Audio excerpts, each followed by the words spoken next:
On s'est posé la question cette semaine de savoir quel paracha on allait traiter, puisque du coup donc, on avait raté celle de la semaine dernière, et on s'est dit avec Mélanie que on était obligé de la refaire. Obligé de la refaire ce soir.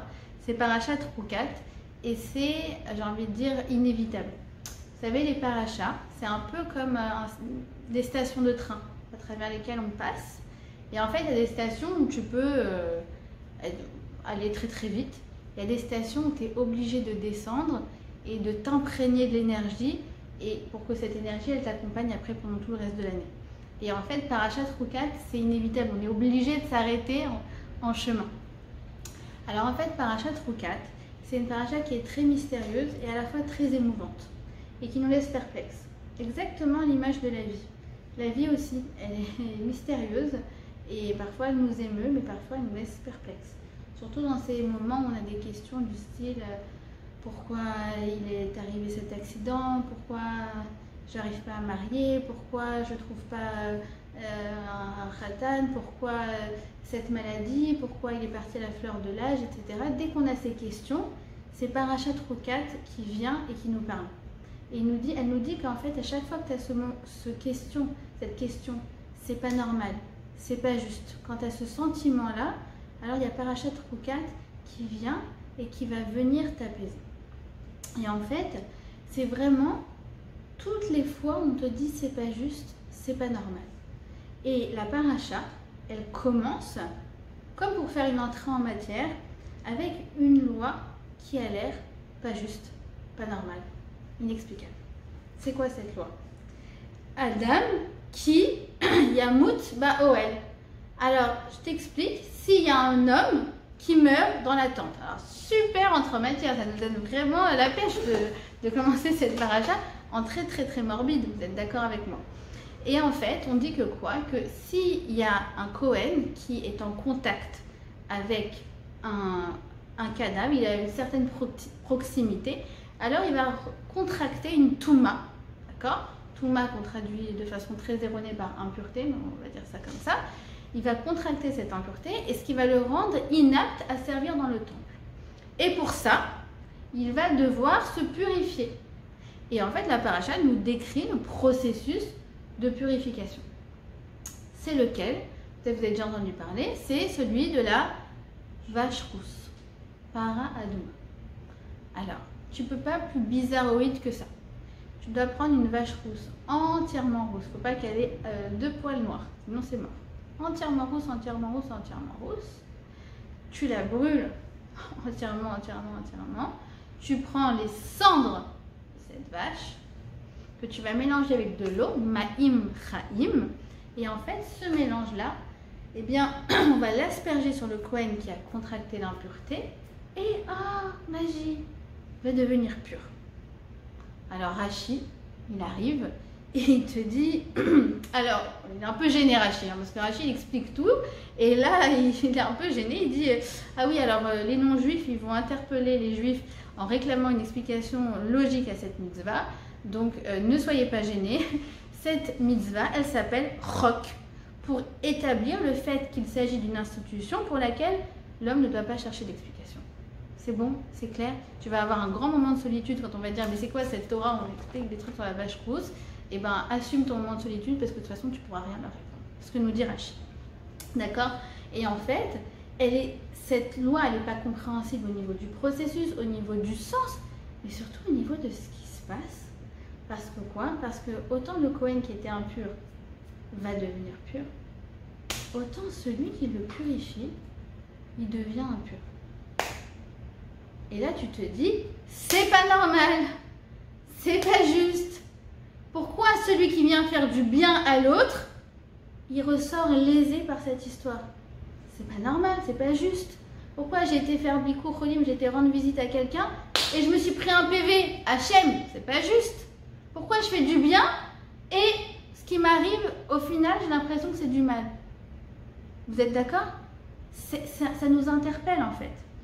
Et en fait, Rashi nous dit, mais laisse tomber, il n'y a pas de sens.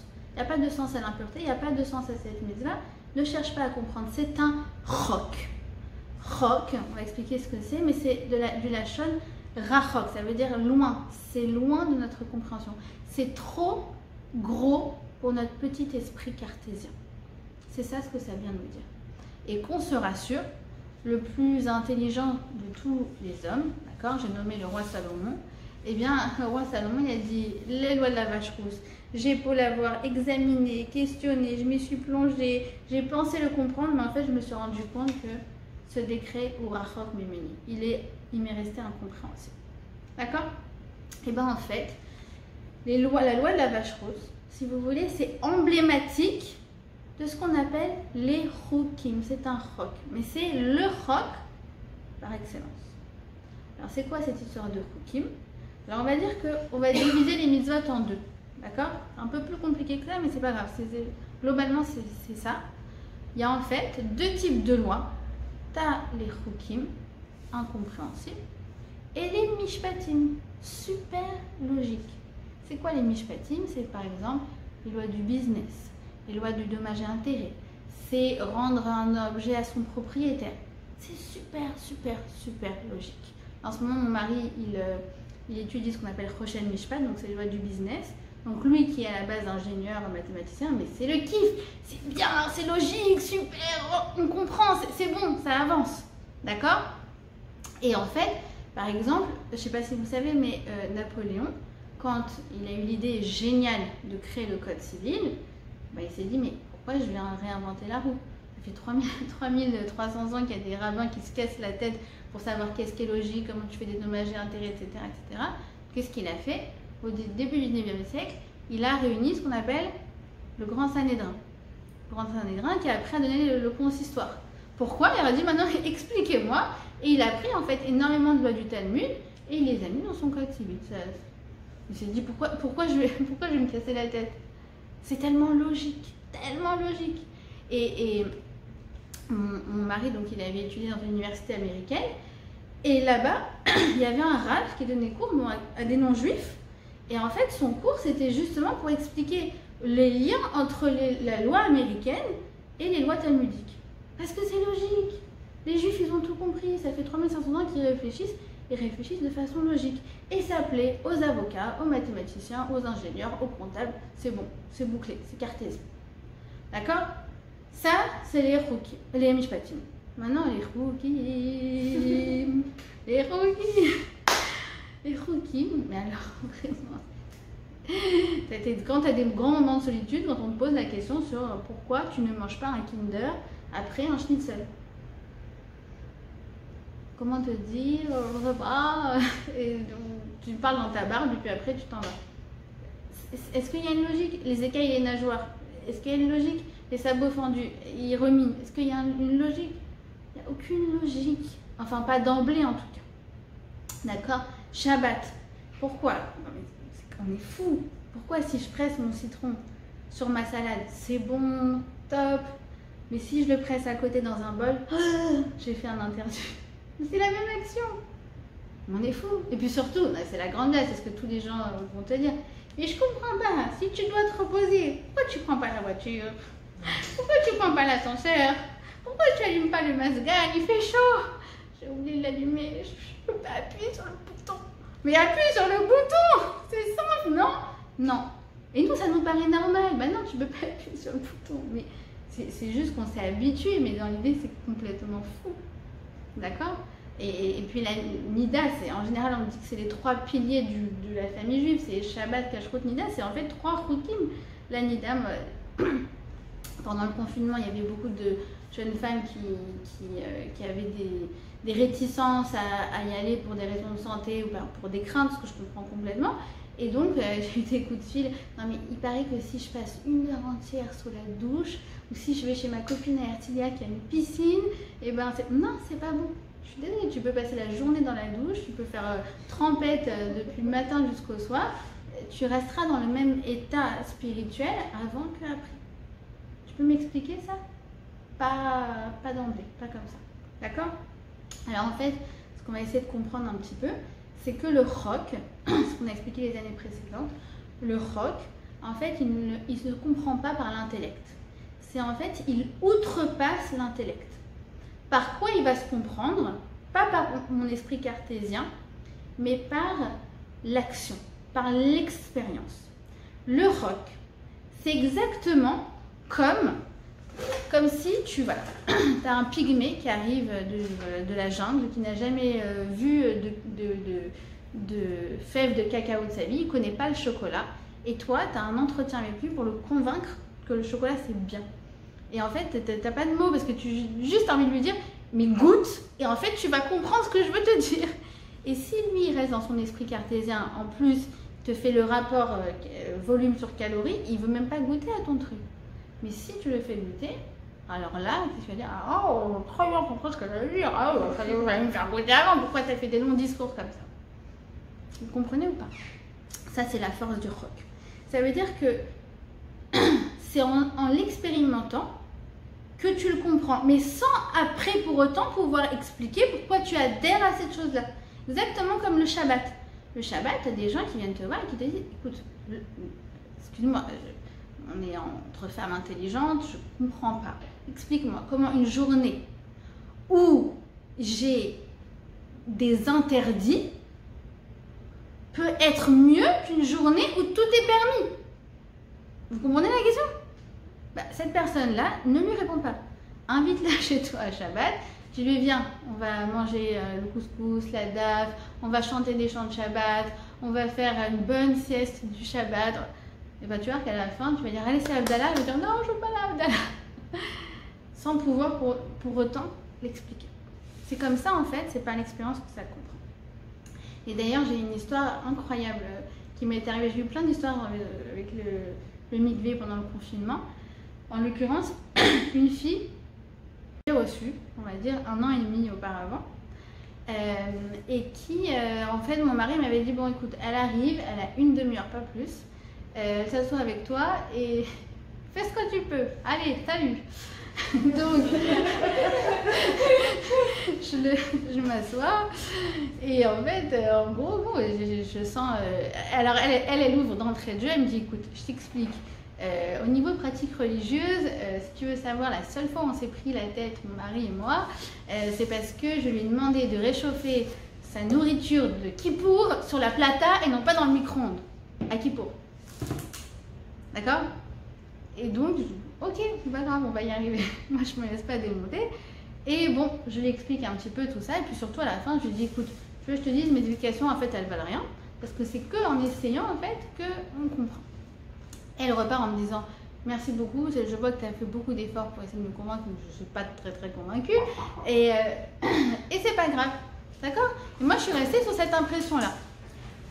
1 mois et demi plus tard, 1 an et demi plus tard, d'accord, donc au moment du confinement, elle m'appelle et elle me pose des questions. Elle me pose des questions par rapport au mikvé. Et alors là, je suis désolée, j'aime pas rentrer dans la vie des gens, mais je lui ai demandé, je lui ai dit, mais tu y vas? Et là, elle me dit, ah bah oui, en fait, j'ai écouté ton conseil. J'ai été la première fois, alors j'avoue que j'ai trouvé ça un peu bizarre, mais en fait au fur et à mesure, plus j'y vais et moins je peux m'en passer. Et maintenant je suis arrivée à un stade où en plus elle faisait un truc, une messiroute nefesh avec un effort pas possible, un truc incroyable en plein confinement, en pleine crise du corona pour y aller. Et là je lui dis, mais est-ce que tu es en train de te rendre compte de ce qui se passe? Elle me dit, mais oui, mais maintenant cette mitzvah, je l'ai goûtée, je peux plus m'en passer. C'est exactement ça, en fait, la force du rock. Ok?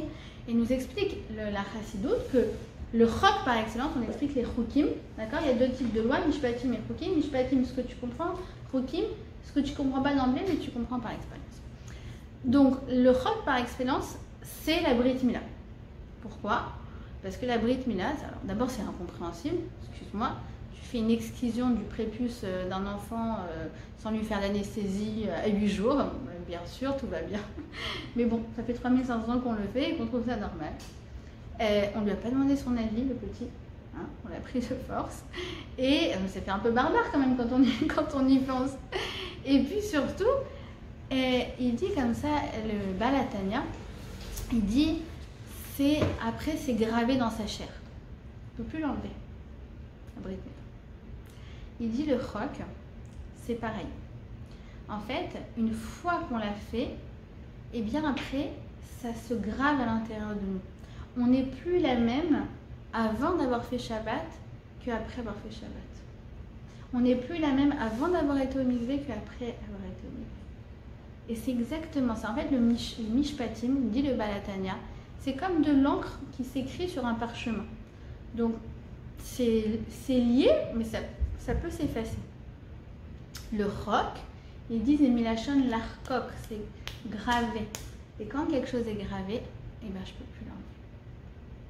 Il dit c'est gravé dans l'étincelle divine qui se trouve au cœur de notre âme. Ça, c'est le roc, c'est la force du roc. Et c'est pour ça que de tout temps, les Juifs ont toujours été très attachés au Chokim, hyper attachés au Chokim. Typiquement, tu prends une famille traditionnaliste en France, en tout cas de mon époque, alors si on ne faisait pas Shabbat, au moins il y avait Kiddush. Bon, après il y avait la Starac ou The Voice ou autre chose, mais le Kiddush, on ne peut pas sans Kiddush, c'est pas possible. Comme on n'a pas pu sans la Brit Mila pendant toutes ces années. Et comme, je sais pas, la mezouza par exemple, la mezouza, dans le fond ça n'a pas de sens, comme il avait fait remarquer Korach par la semaine dernière. Comment tu as une maison pleine de livres et tu dois absolument rajouter un morceau de parchemin sur les poteaux? Non mais quoi? Mais oui, mais le type il peut avoir le magasin le plus farfelu au monde, si vous voyez ce que je veux dire, d'accord, qui vend des exemplaires très suggestifs, et il va mettre une mezouza sur sa porte. C'est quand même incroyable. On y est attaché. Ou alors celui qui fait des arnaques au téléphone et qui met cette filine le matin avant de sortir faire des arnaques. Alors toi, tu as envie de dire, bien on inverse les choses, arrête les arnaques, arrête les filines, mais non, c'est pas ça, c'est qu'il y est attaché. Parce qu'en fait, à chaque fois qu'on fait un roc, ça nous transforme à l'intérieur, ce qui fait qu'on adhère encore plus à cette mitzvah. C'est vraiment un phénomène d'addiction, nous dit le Baal HaTanya. Et puis surtout, cette idée de roc, cette idée de ne pas être obligé de tout comprendre, de tout appréhender, eh bien, ça a un côté très libérateur. Je m'explique. Moi, par exemple, je pense qu'il n'y a pas un mariage où j'ai été où je n'ai pas pleuré. Vraiment, je suis très sensible aux choupottes. Alors là, c'est... et les rares fois où j'ai pas pleuré, c'est parce qu'il y avait genre une tante à côté de moi qui me dit regarde sa robe, regarde, t'as vu la belle-mère, regarde, t'as vu, tu te rappelles comment ils se sont rencontrés. Et en fait, elle veut tellement cadrer le moment, tellement le rationaliser, tellement le comprendre, tellement le décrire, tel un commentateur de match de foot, que du coup, elle t'a piqué la magie du moment et t'as pas la larme à l'œil. Vous voyez ce que je veux dire? Ça veut dire qu'en fait, c'est ça qui est paradoxal, c'est que quand tu cherches à tout comprendre, ben c'est là que tu perds quelque chose. En fait, cette paracha, elle vient nous dit, fais attention, parce que si tu t'enfermes dans tes réflexions, il y a quelque chose que tu vas oublier de faire, c'est de vivre. Parce que vivre et réfléchir, entre guillemets, c'est un petit peu antinomique. Vous voyez ce que je veux dire? C'est comme les gens, par exemple, qui sont en train de vivre un moment très sympa, ils sont en train de faire un pique-nique trop sympathique avec des copains, etc. Puis tout d'un coup, on va faire des photos, on va mettre sur Instagram, on va mettre sur TikTok. Vous avez vu, ouais, ça c'est TikTok. Hein. Ouais. On va mettre sur je sais pas quoi. Et en fait, tout d'un coup, ils sont là tous maintenant avec leurs photos et à faire le meilleur cadre, à faire la bonne retouche, à envoyer sur les réseaux sociaux, après à vérifier combien de likes ils ont. Mais en fait, tu as tellement voulu appréhender le moment, tu as tellement voulu, si vous voulez, le rendre objectif, le rendre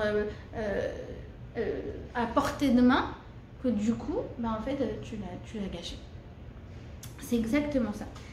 En fait, quand tu veux maîtriser le moment, c'est là que tu le perds, paradoxalement. C'est ça ce que ça vient nous dire, cette idée de roc. Maintenant, on va essayer, bien sûr, ça c'était une introduction, on va essayer d'approfondir un petit peu et rentrer donc dans les détails de cette mitzvah, de ce que ça nous apporte dans notre vie.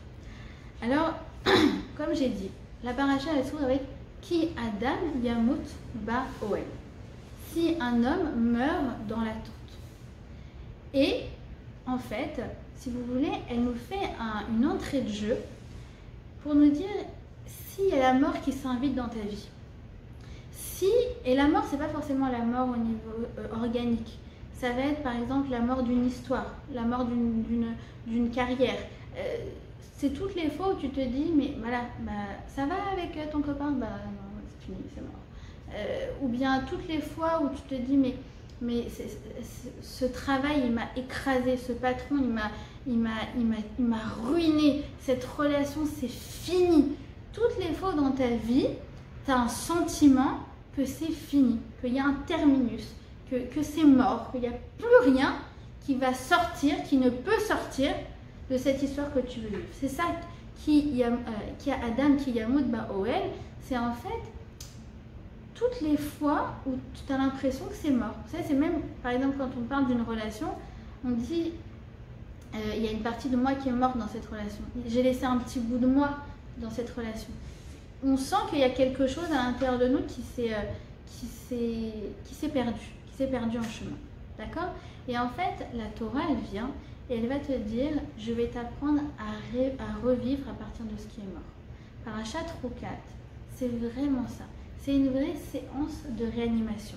Elle vient et te dit, sache que dans la vie, il n'y a pas de terminus.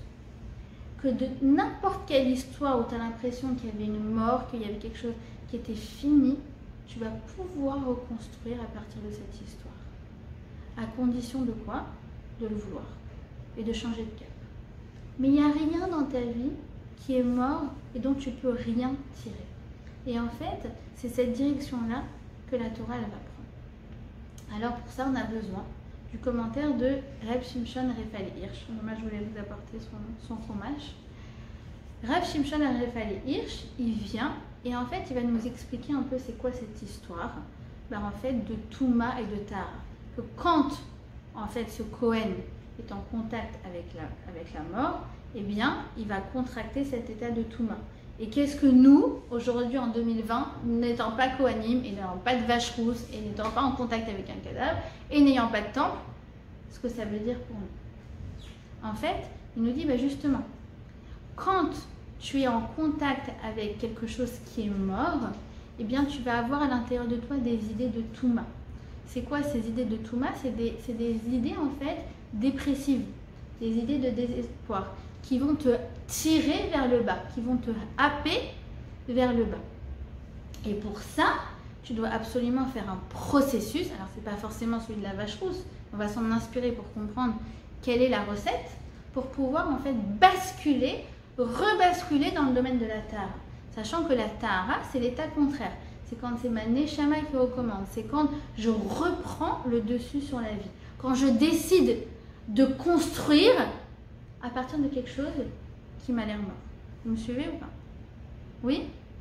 Ok.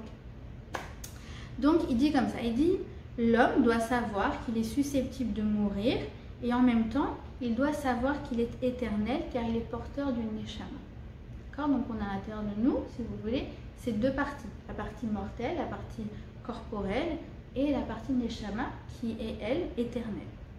C'est pourquoi, il dit, il y a la cendre de la vache rousse qui symbolise le corps qui se consume, mélangée à Maïm Chaim, qui symbolise de l'eau de vie, qui symbolise la Neshama éternelle.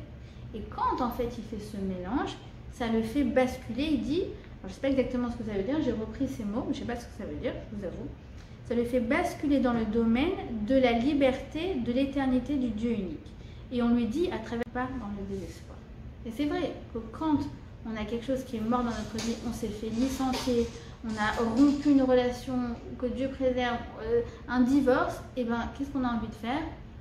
Excusez-moi les filles, de mettre Netflix et de se mettre une série à l'eau de rose et manger un pot de Ben & Jerry's, d'accord? Et de refuser toutes les invitations. Allez viens, on va prendre un verre, même pas un rêve, c'est mort. Et en fait, Reb Shimshon Refali Hirsch, il te dit la Tahara elle est en toi.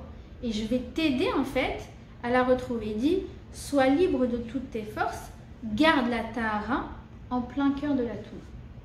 En fait, ce qu'il nous dit Reb Shimshon Refali Hirsch, c'est très très puissant. Il te dit en fait, la Touma, c'est pas forcément que un processus qui est lié au temple. C'est quelque chose qui t'arrive dans ta vie. C'est toutes les fois où tu te dis, la vie a eu le dessus sur moi. Je me suis sentie écrasée par cette épreuve.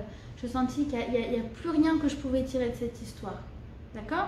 Et en fait, il te dit, mais fais un choix dans ta vie. Ce choix, c'est de te reconnecter à la source de vie qui est à l'intérieur de toi. Et c'est exactement le même processus qu'une femme va vivre quand elle va vouloir sortir de ce qu'on appelle la touma, d'accord, que je ne traduis pas par impureté, de la nida. Qu'est-ce qu'elle va aller faire? Elle va aller dans un mikvé. C'est quoi le mikvé? C'est en fait de l'eau originelle. C'est l'eau, c'est toujours la source de la vie. C'est la source de la vie sur Terre, de la végétation, d'accord, qui nourrit les animaux, qui nourrit toute la matière organique en fait. Et puis c'est la source de notre vie à nous. Exactement. Et de notre corps, et je vais en parler après. Mais déjà, c'est quand même, enfin vous avez imaginé que c'est dans un liquide amniotique qu'on s'est développé.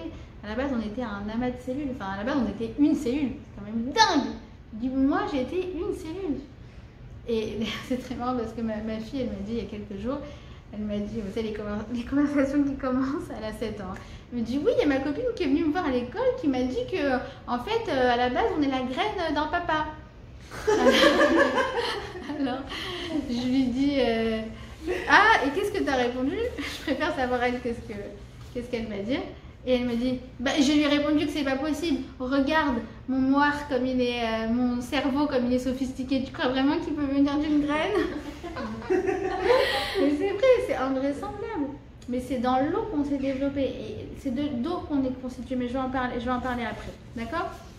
Et donc en fait, si vous voulez, je me suis perdue dans mes notes. Ah ouais. C'est vraiment de ça dont il parle, d'accord?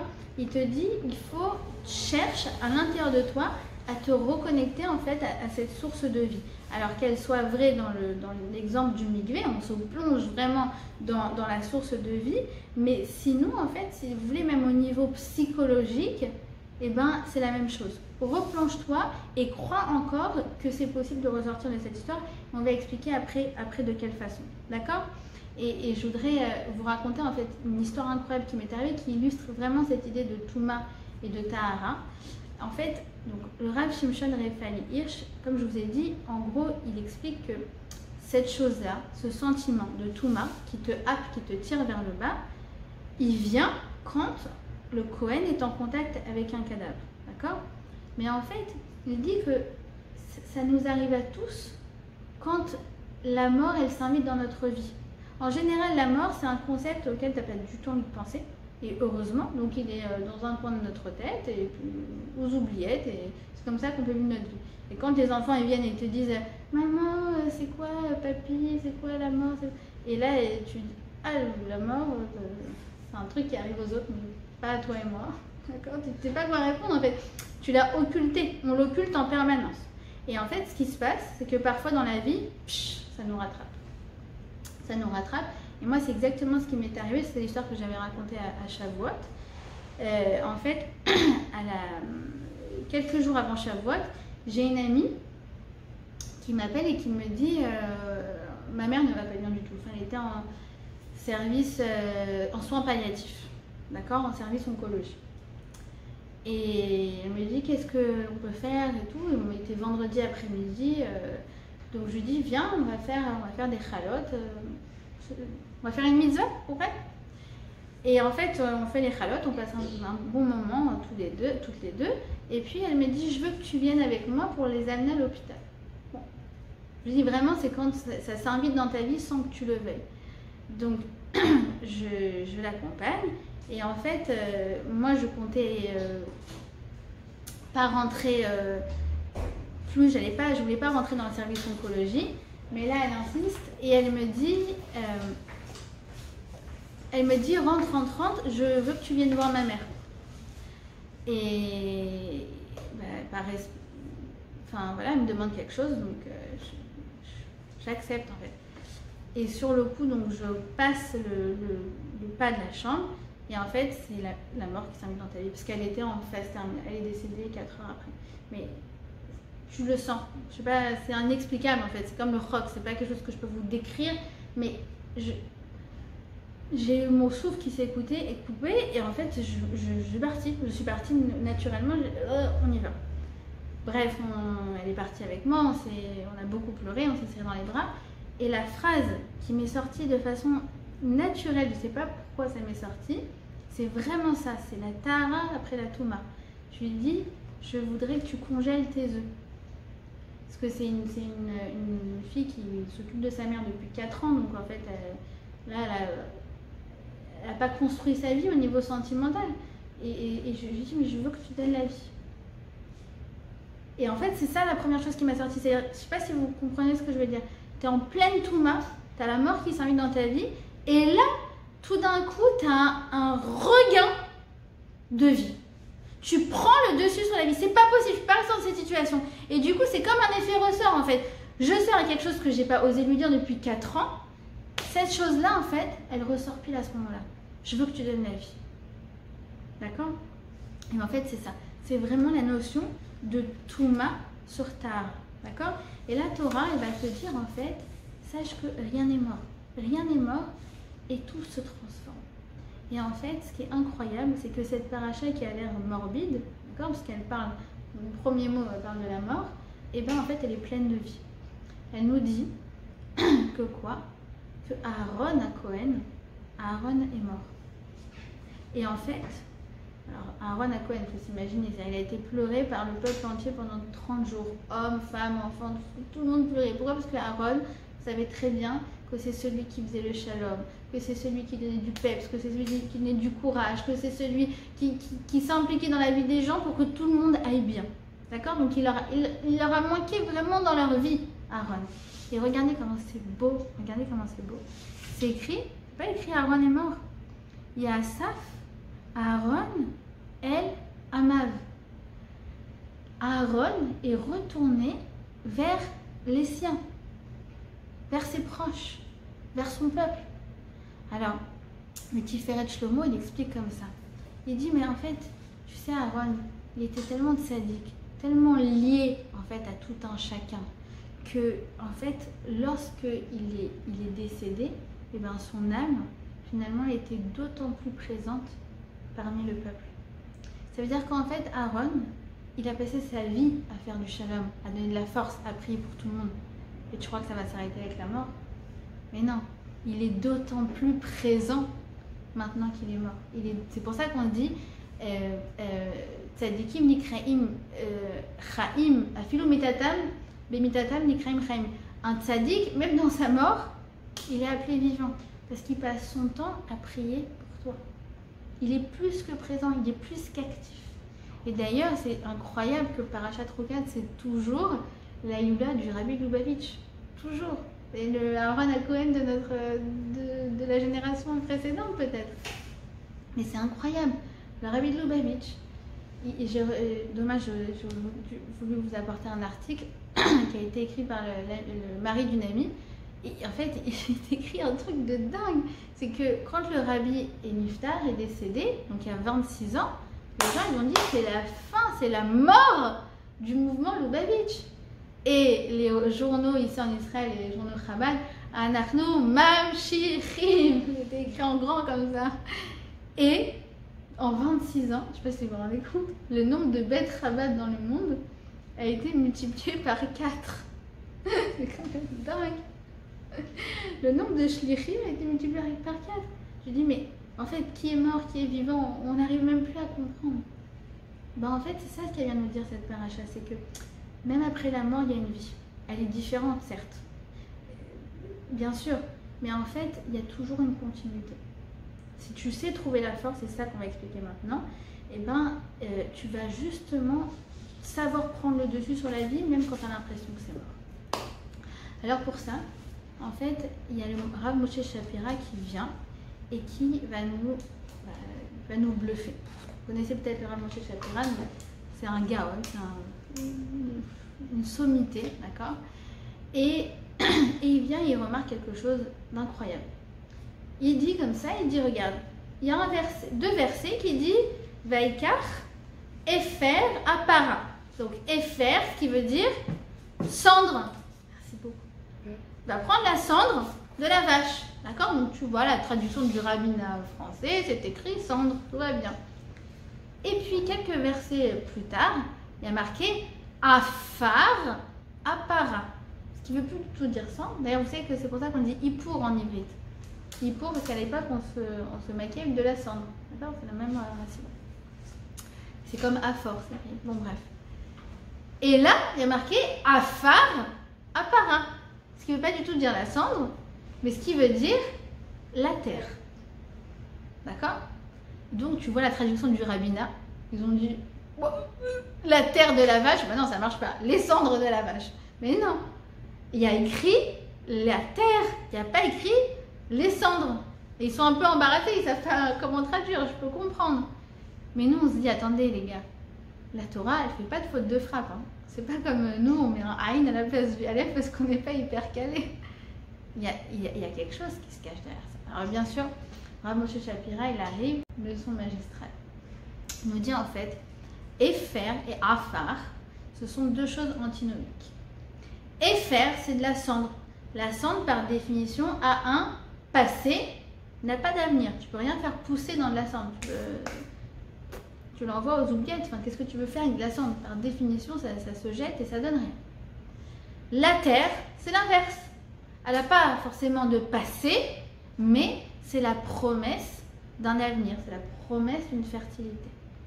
Et en fait, de façon très subtile, la Torah, elle vient et te dit, prends ce Efer, cette cendre qui n'a pas de futur, qui n'a pas d'avenir, qui a l'air mort, comme la cendre, et transforme-la en Afar, en terre.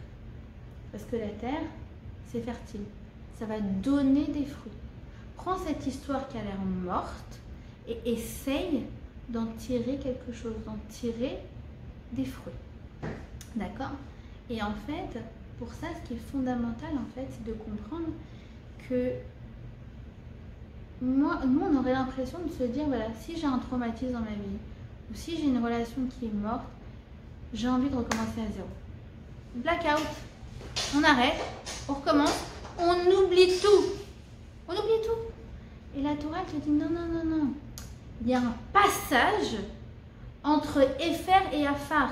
Tu ne peux pas passer au Afar si tu n'as pas fait le Efer. Ça veut dire quoi? C'est-à-dire que cette expérience, aussi douloureuse qu'elle était, aussi insignificative qu'elle avait l'air, eh bien c'est elle qui va t'amener à rendre ta vie fertilisante. Vous voyez ce que je veux dire? Ça veut dire on ne peut pas faire abstraction de qui on était. Alors c'est sûr que le cerveau, il le fait. C'est un réflexe de protection. Tu as un traumatisme, alors qu'est-ce que tu as? Après, tu as un blackout. Normal. Et ce blackout, parfois, il va falloir le réveiller. Le réveiller pour en tirer quelque chose. C'est exactement, on parlait de ça avec Mélanie. Moi, j'ai passé donc, un mois et demi à l'hôpital. Et c'était une expérience vraiment très angoissante, très douloureuse, avec des diagnostics, des pronostics plus horribles les uns que les autres, etc. Et donc, je racontais à Mélanie, je lui dis, mais c'est fou parce qu'en fait, je sais que pendant cette période-là, j'ai fait tout un travail d'apprendre à remercier pour ce que j'ai, chose que je n'avais pas fait avant. Mais cette situation, elle m'a forcé en fait à voir le bon de ce que j'ai dans ma vie. Et en fait, quand j'ai fait un espèce de burn-out, la vérité, je ne me rappelle plus exactement de cette période-là. Et entre guillemets, j'ai un petit peu perdu de la leçon que j'avais tirée.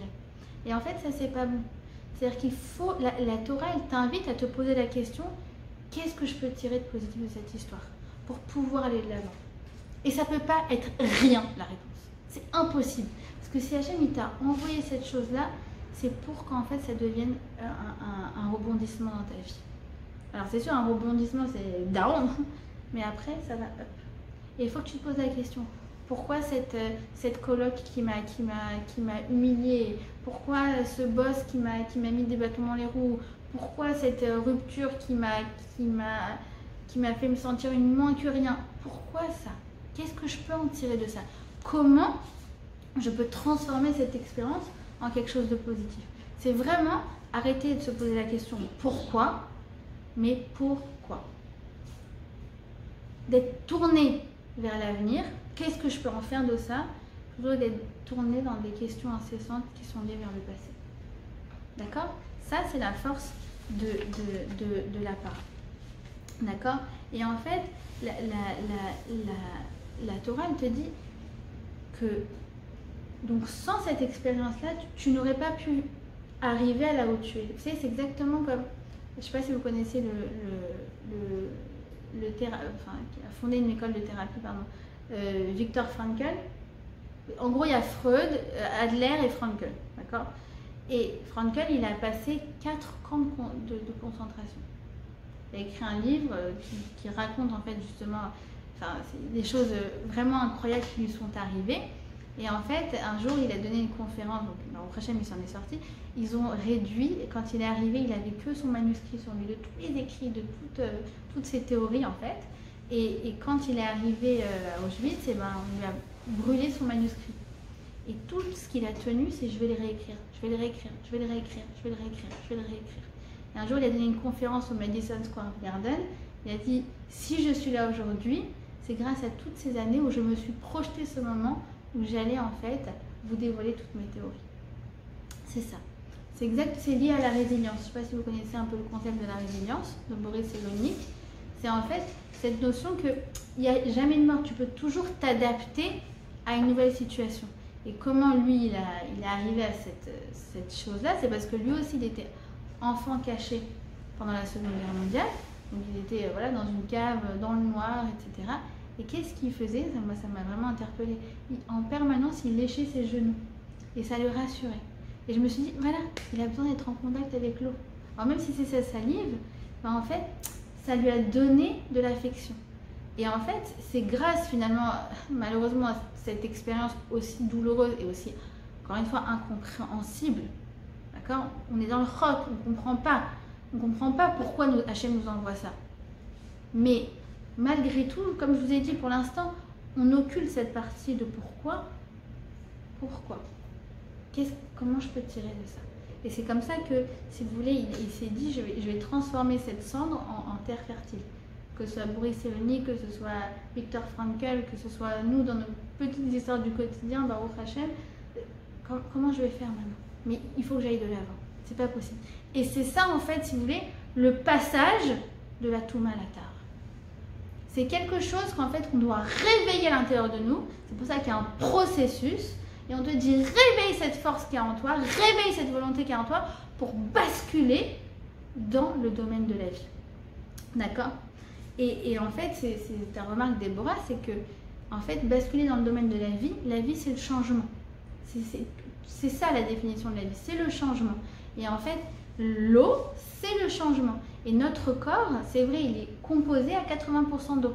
Et nos cellules, on a l'impression qu'elles sont toujours les mêmes, elles sont inertes, mais non, elles changent tout le temps, elles bougent, ça bouge, ça bouge. Il y a de la vie. Il y a de la vie quand il y a de l'eau, il y a de la vie. Et l'eau, elle te dit, il n'y a rien qui est figé. Tu peux faire du changement, tu peux créer du changement à partir de cette expérience. D'accord? Alors maintenant, on va essayer d'aller un peu plus loin. Alors, je sais pas, Ilanit, je suis désolée, nous, c'est des cours très denses. Hein. D'accord? Alors, on va essayer d'aller un petit peu plus loin. Parce que autant je vous ai dit, Rachi, d'emblée, il a dit, laisse tomber, le roc, la vache rousse, on comprend rien. Et juste après, j'ai l'impression que Rachi se réveille. Et il dit, ah en fait, cette loi, elle a une explication, j'ai oublié de te dire. C'est quoi? Alors accrochez-vous. Il dit comme ça, il dit, en fait, eh bien, il dit donc la vache rousse, ça vient pour purifier la faute du veau d'or. Entre guillemets, on prend la mère, donc la vache, et on lui dit, viens essuyer les saletés de ton fils, le veau. Jusque-là, c'est clair. Enfin, c'est clair. Jusque-là, vous avez compris le Rachi? Oui? D'accord? Donc en fait, qu'est-ce qu'il y a? Alors déjà, on a beaucoup d'anomalies. Premièrement, il se contredit, parce qu'il y a 2 minutes, il te dit, on comprend rien. Après, il dit, ah, en fait, j'ai une explication. Deuxièmement, bon, il fait ce lien audacieux et qui tire d'un midrash, d'accord, mais bon, pourquoi le midrash il fait le lien entre le veau et la vache? C'est un peu genre, maintenant c'est la ferme, alors il y a un veau, une vache, alors venez, on va faire un lien. Ça paraît bizarre. Et puis, troisièmement, là c'est encore plus incroyable, tout ce que je vous dis là c'est Rav Yeshurun, et là c'est encore plus incroyable, c'est que en fait, accrochez-vous bien, en fait, la loi de la vache rousse, elle n'a pas été donnée après le veau d'or. Ça a été la première loi qui a été donnée juste après être sorti d'Égypte. Ça a été une loi qui a été donnée à Mara. Ils venaient à peine de traverser la mer Rouge, et là Dieu vient et leur donne, d'accord, 3 lois, les mishpatim, d'accord, certaines lois sociales, le Shabbat et la vache rousse. Et alors là, il y a un truc qu'on ne comprend pas. C'est que, en fait, Rabbi Yeshurun, il vient et il dit, alors déjà il y a une anomalie, comme on l'a expliqué, et il dit, tu sais, quand tu regardes dans toute la Torah, Parashat Bereshit jusqu'à la fin, Vezot HaBeracha, dans le fond, il y a 2 trucs incompréhensibles. Un, c'est le veau d'or. C'est pour ça qu'il y a tellement d'encre qui a coulé sur comment c'est possible 40 jours après avoir reçu la Torah qu'il s'est fait un veau d'or et qu'il se soit prosterné devant lui en disant voici tes dieux Israël. Incompréhensible. Et si justement il y a eu pléthore de commentaires dessus, c'est parce que c'est incompréhensible. 1 et 2, la vache rousse. Et en fait, qu'est-ce qu'il explique? C'est qu'en fait, la vache rousse, ce qui est encore plus fou, c'est que dans le fond, c'est la première halakha, la première mitzvah qu'ils ont acceptée. Ils auraient dû dire, mais attends, j'ai un truc que je comprends pas. C'est la première mitzvah, c'est une histoire de vache rousse avec des cendres que tu asperges et que celui qui est pur, il devient impur. Mais ils auraient dû dire non. Ils auraient dû dire, mais alors si c'est ça la première, enfin l'une des 3 premières, mais c'est quoi les 610 autres qui nous attendent? Et pourtant, ils ont accepté. Vous me suivez ou pas? Oui? Oui? Ok. Alors en fait, Shurun explique comme ça. Il dit en fait, il y a 2 sortes de relations. Il y a les relations que tu comprends, que tu cernes, qui sont contractuelles, qui sont rationnelles. C'est du donnant-donnant. D'accord? Donc, je comprends ce que tu m'apportes, et puis tant que tu m'apportes quelque chose et que je comprends les tenants et les aboutissants, je suis dans cette relation. Mais si à un moment ça m'apporte plus que je veux, je sors de cette relation. D'accord? Il dit il y a un deuxième type de relation, c'est en fait celle qui provient d'une confiance totale. Elle est générée par un sentiment d'estime et d'affection globale et inconditionnelle. Dans cette deuxième forme d'attachement, la raison ne joue qu'un rôle secondaire. Ça veut dire qu'en fait, c'est un amour qui ne s'explique pas. Est-ce que vous voyez où je veux en venir? D'accord? C'est en fait un amour rationnel. Je t'aime, mais je ne saurais pas te dire concrètement pourquoi je t'aime. Mais je t'aime. Ça, c'est une deuxième forme d'amour. En fait, là on comprend tout. Le fait que Dieu leur a proposé la mitzvah de la vache rousse avant le mariage extraordinaire qui s'appelle le don de la Torah, Dieu leur a donné en fait une espèce de leçon sur l'amour. Il leur a dit Would you marry me? Et nous on a dit yes. Et il nous a dit alors tu serais prêt à faire un truc de dingue qui veut rien dire pour moi? Et nous qu'est-ce qu'on a dit? Yes.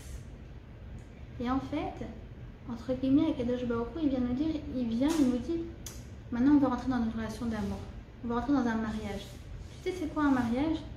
Ça veut dire que toi et moi, on va essayer de s'apporter du bien mutuel. C'est vrai, on va faire de notre mieux. Mais il y aura des moments down. Il y aura des moments où tu as l'impression que tu n'as pas ce que tu veux que je t'apporte. Et vice versa. Mais en fait, moi, ce que je veux créer avec toi, c'est une relation de l'ordre de l'inconditionnel. C'est une relation de l'ordre de l'irrationnel. C'est une relation qui ne s'explique pas. C'est pour ça que c'est une des premières lois qui a été donnée. C'est une mitzvah qui ne s'explique pas. D'accord? Et en fait, pourquoi ça a été comme ça? Ça a été pour orienter la relation entre Dieu et son peuple vers une relation de confiance mutuelle. Où c'est comme une femme avec son conjoint, elle n'arrive pas trop à comprendre pourquoi il me demande ça, mais pas grave, je le fais quand même. Je n'ai pas besoin d'aller lui demander des comptes là pour lui demander qu'est-ce qui se passe, pourquoi tu me demandes ça, ça me paraît pas justifié. Je te fais confiance. Et vice versa. Et comme une mère avec son enfant. Une mère avec son enfant. L'enfant il peut avoir fait la pire horreur du monde qui mériterait qu'il lui soit renié. Quelle mère renierait son enfant? qu'est-ce qu'elle fait la mère? Bah, comme la vache rousse, d'accord, elle essuie les saletés de son fils. La mère, elle vient et elle essuie la bêtise de son fils. Et elle est sourde aux commentaires des gens qui lui disent « tu devrais agir comme ça ». C'est mon fils et je l'aime. Et tu ne peux pas comprendre. D'accord? Et donc, en fait, si vous voulez, cette loi de la vache rousse, c'est une entrée en matière pour créer un lien indéfectible avec Hachem, qui ne repose pas sur la raison, qui ne repose pas sur des intérêts mutuels, qui ne repose que sur le fait de vouloir être ensemble et de se faire confiance de façon totale et inconditionnelle. D'accord? Et ça, en fait, bah, c'est une leçon pour le couple. C'est une leçon pour le couple parce que dans le couple, justement, toute l'idée, c'est ce passage d'un lien qui à la base est un lien d'intérêt. Oui, il me plaît parce que ça, oui, je me suis attachée à lui parce que si, parce que ça. En général, au début, on peut décrire ce qui se passe. Et en fait, toute l'idée, c'est que avec les années, on bascule vers l'irrationnel. On bascule dans le sens de... Bah, c'est vrai qu'en ce moment, alors que d'habitude, j'adore son sens de l'humour, il est complètement dépressif parce qu'au travail, c'est pas du tout ça. Mais je l'aime quand même. C'est vrai qu'il avait l'habitude de me gâter, etc. Mais en ce moment, laisse tomber la Parnasse, c'est pas du tout au rendez-vous parce que ceci, parce que ça. Mais qu'est-ce que ça va changer à mon amour? En fait, on est tombé dans un autre ordre de l'attachement qui est irrationnel. D'accord? On est passé, en fait, comme entre Touma et Taras, on a basculé dans l'autre sens. Et en fait, ça nous donne une leçon, même quand on a un problème de couple, dans le sens où, par exemple, si un homme, en ce moment, il n'est pas du tout affectueux parce qu'il a la tête prise au travail, etc., bah justement, la Torah, elle vient te dire, mais fais comme Hachem, va et essaye de créer un lien, essaye d'aller vers lui, essaye de lui demander qu'il t'écoute, essaye de lui demander qu'il te donne de l'affection. Ne va pas en chercher ailleurs. Si tu vas en chercher ailleurs, tu vas le trouver. Qu'est-ce que tu es en train de faire petit à petit? Tu es en train de tuer ta relation. Or, en fait, le lien d'amour, il se prouve justement dans l'épreuve.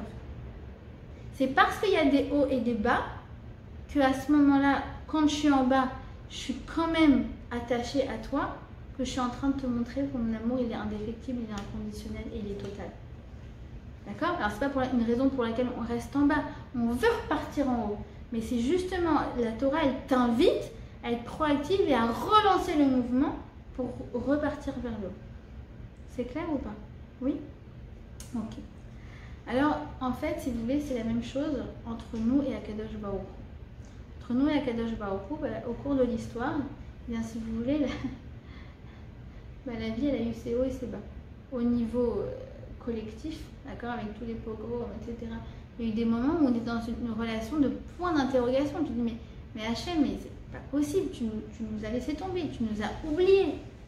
Et pourtant, Dieu sait les gens qui ont développé une émouna à toute épreuve, justement dans les moments les plus sombres. Où en fait, il disait, Hachem, tu peux tout m'enlever, tu peux m'enlever mon nom, tu peux m'enlever mon kavod, tu peux m'enlever mes proches, tu peux m'enlever mes amis, tu peux tout m'enlever.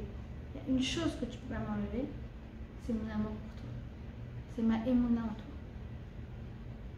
Et d'ailleurs, ça me rappelle, on a été rendre visite. Alors, je vous dis, c'est un cours un peu toujours c'est comme ça, roucade, parce qu'il faut une fois dans l'année où on parle de tous les trucs qui nous angoissent pour vraiment bien plonger dedans, d'accord, et après ressortir et encore une fois basculer vers le domaine de la vie. C'est une histoire qui est incroyable. Donc, on a été rendre visite à une dame qui à la base fait les ménages dans la synagogue et on a passé Pourim ensemble. Et veille de Pourim, le lendemain de Pourim, pardon, s'est fait renverser par une voiture et résultat, elle a perdu une jambe. Et avec Jessica, on est très proche de cette dame, on a été la voir, et on s'est dit comment on va lui donner de la imuna, comment on va faire, comment nous on va lui redonner le moral. Et en fait, on est arrivé, je ne sais pas comment vous dire, c'est une leçon de Emouna vivante, de la Emouna vivante. Merci à Kadosh Baruch Hu, merci Hachem, je suis en vie, je profitais de mes petits-enfants. Je me relèverai de cette histoire. C'était incroyable. Et tu te dis en fait, quelqu'un qui est capable de passer justement de cette Touma à cette Tahara, qui est capable de prendre le dessus sur la vie après le désespoir, mais non seulement c'est incroyable par rapport à elle, mais en fait ça veut dire qu'après elle insuffle des forces à tout le monde. On est ressorti, tu te rappelles, Jazz, on s'est dit, mais elle nous a, nous on est venu pour lui donner des forces, mais c'est elle qui nous a donné des forces. Et c'est ça, c'est vraiment ça. Je sais pas si j'arrive à bien expliquer tout ça. Il y avait encore plein de choses à dire, mais je vais terminer sur ça, pas trop appesantir le cours. Mais il y a une histoire comme ça qui est rapportée dans, je sais plus si c'est dans la Gemara ou dans le Midrash. Je suppose que c'est dans la Gemara, d'un couple qui n'arrivait pas à avoir d'enfants pendant 10 ans. Et au bout de 10 ans, ils se sont dit, entre guillemets, à quoi ça sert d'être ensemble, il vaut mieux que l'on se sépare. Donc, ils ont été voir Rabbi Shimon Bar Yochai pour que Rabbi Shimon leur donne une bénédiction pour qu'ils se séparent. Alors, Rabbi Shimon, eh bien, leur dit, pas de problème, vous faites ce que vous avez prévu de faire, mais par contre, je voudrais que vous vous sépariez de la même façon que vous êtes unis. Vous êtes unis en grande pompe avec tous les invités, l'orchestre, le beau repas. Divorce, pareil. Ok, ils sont très étonnés du conseil de Rabbi Shimon, mais ils font ce qu'il dit. Et donc ils font le banquet. Et lui, en fait, qui est visiblement très triste de quitter sa femme, il boit, glou, glou, glou, glou, glou, jusqu'à ce qu'il ait chiffon carpette et il s'endort. Et en fait, il lui dit comme ça, il lui dit, prends un chafetz, prends un objet et tu pourras l'amener dans la maison de ton père. Alors, elle voit qu'il est, ça y est, complètement endormi. Qu'est-ce qu'elle fait? Elle le prend et elle l'amène chez son père. Et il se réveille et il dit, Mali bebeit avicha, qu'est-ce que je fais chez son père? Et alors, elle lui répond, elle dit, bah, tu m'avais dit que je dois prendre le chafetz, l'objet le plus cher au monde. Enli chafetz tov mimcha. D'accord? Même si, entre guillemets, tu n'as pas ce que j'attends, que tu m'apportes pas ce que je veux, c'est-à-dire des enfants. Enli chafetz tov mimcha. J'ai pas un objet plus aimé que toi, plus cher que toi. Et donc, en fait, ils se retombent dans les bras et visiblement, ils n'arrivent pas à divorcer. Donc, ils retournent voir Rabbi Shimon. Et là, Rabbi Shimon leur dit, maintenant, je peux vous bénir de la venue d'un enfant. Et effectivement, l'année d'après, la femme a eu un enfant. C'est quoi, en fait, cette histoire? C'est que, si vous voulez, Rabbi Shimon, il a voulu qu'ils se rendent compte du caractère précieux de leur lien. Il a voulu qu'ils se rendent compte de la chance que c'est de s'inscrire dans une relation qui est inconditionnelle, qui n'est pas conditionnée par la venue d'un enfant, qui est de l'ordre de l'irrationnel, qui est de l'ordre de la confiance totale, de l'affection totale, qui ne peut pas s'expliquer. Avec cet homme, je ne peux pas avoir d'enfant, mais qu'est-ce que ça me change? Dans le fond, je l'aime tellement. Et cette femme, j'arrive pas à avoir d'enfant avec elle, mais qu'est-ce que ça me change? C'est elle que j'aime. Et c'est à partir du moment où ils se sont rendus compte, toute cette paracha, en fait, c'est changer son état d'esprit sur les choses, à partir du moment où ils se sont rendus compte qu'ils ont un lien extraordinaire que personne, que rien au monde ne pourrait rompre, que là, la bracha pouvait marcher. La bénédiction, elle n'aurait pas pu marcher avant. La bénédiction, elle a pu marcher qu'à partir du moment où ils se sont rendus compte de cette chance extraordinaire qu'ils ont. Et donc, en fait, ce que nous dit cette paracha, c'est que à travers justement ces up and down dans la relation amoureuse, dans la relation avec Akadosh Baruch Hu, et que nous, on garde toujours en fait ce lien malgré les up and down, malgré les downs, et qu'on dit non, je veux quand même, non Hachem, tu peux faire ce que tu veux, je garde ma émouna en toi. Alors à ce moment-là, on est créateur du réceptacle de la bracha sur terre. C'est notre état d'esprit qui va tout faire basculer de la mort à la vie, de la touma à la tara, du désespoir à l'espoir, d'un lien qui est rationnel vers un lien qui est indéfectible. D'accord? Donc ça, en fait, si vous voulez, c'est vraiment la leçon de Roukat. c'est cette notion j'avais encore plein de choses à dire, mais c'est pas grave, on va s'arrêter là, de reprendre le dessus sur la vie. Je vais quand même terminer sur une chose qui est fondamentale, parce que sinon le cours il serait pas complet, et du coup je le mettrai pas sur YouTube. C'est que malgré tout, comme on a dit, on se concentre sur le pourquoi et non pas sur le pourquoi. Pourquoi? Parce que dans la vie, il y aura toujours une partie de « Ah, oui, c'est vrai que cet événement, il a été dur, mais après les années, bah, je pense que j'ai aperçu pourquoi Hachem me l'a envoyé, mais jamais je pourrais tout expliquer. Jamais je pourrais tout expliquer. » Alors, encore plus, c'est pour ça que c'est important pour moi de faire cette parenthèse, quand il s'agit de la souffrance de l'autre. Je vous en prie. D'accord? Enfin, je sais à qui je m'adresse, vous n'êtes pas comme ça. Mais quand tu vois l'autre qui est en pleine galère, ne lui dis pas Akol Mina Shamaim ou Akol et Tova ou mais non, mais Hachem il t'aime si t'as envoyé cette épreuve. Non! Ah! Tu te tais et tu écoutes. De toute façon, t'as pas demandé ton avis. D'accord? Maintenant, la question c'est quand ça m'arrive à moi. Quand ça m'arrive à moi, dans le fond, je n'ai pas d'autre choix que de faire marcher mon cerveau cartésien. C'est comme ça. C'est comme ça. Donc, je réfléchis, j'essaye de trouver des raisons. Ah bah oui, il y a des statistiques. Ah bah oui, c'est vrai que ça peut arriver. Ah bah oui, vous savez, c'est comme les gens que Dieu préserve. Il est mort du corona. Bah oui, il était à Pourim à la synagogue. Genre comme si c'était l'explication la plus logique du monde, tu vois. Mais non, les gens ils ont besoin de se rassurer. Il habite en France, il était Pourim à la synagogue. C'est bon, alors du coup, j'arrive à comprendre. Mais non. Donc, si vous voulez, on a toujours cette partie. Je fais avancer, et bien sûr parce qu'on est des êtres humains, c'est les animaux qui ne réfléchissent pas. Mais toujours une partie de l'ordre de l'incompréhensible. C'est pour ça qu'on dit que quand Moshe Rabbeinu il a entendu cette loi, il a blémi.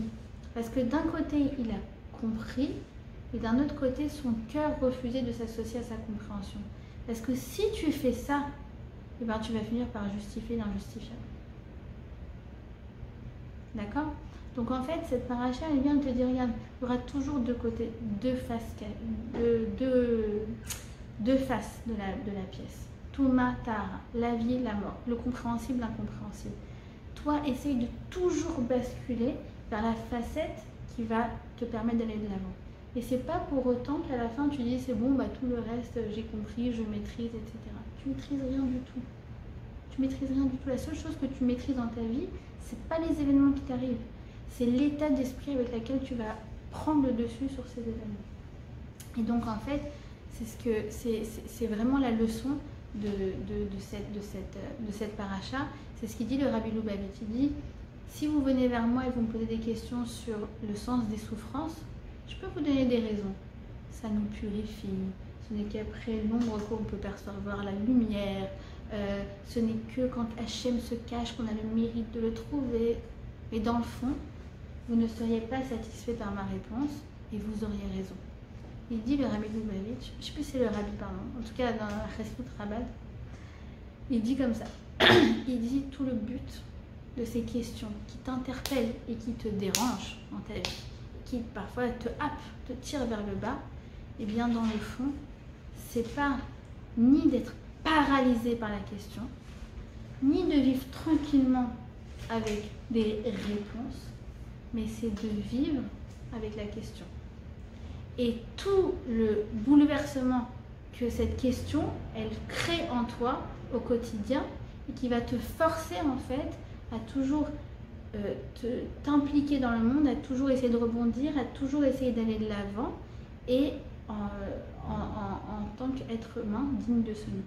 Donc en fait c'est ça. Ce qu'elle vient de dire cette paracha, c'est comment tu crées de la vie, comment tu crées du changement, comment tu crées du lien, comment tu crées un lien indéfectible qui s'appelle l'amour.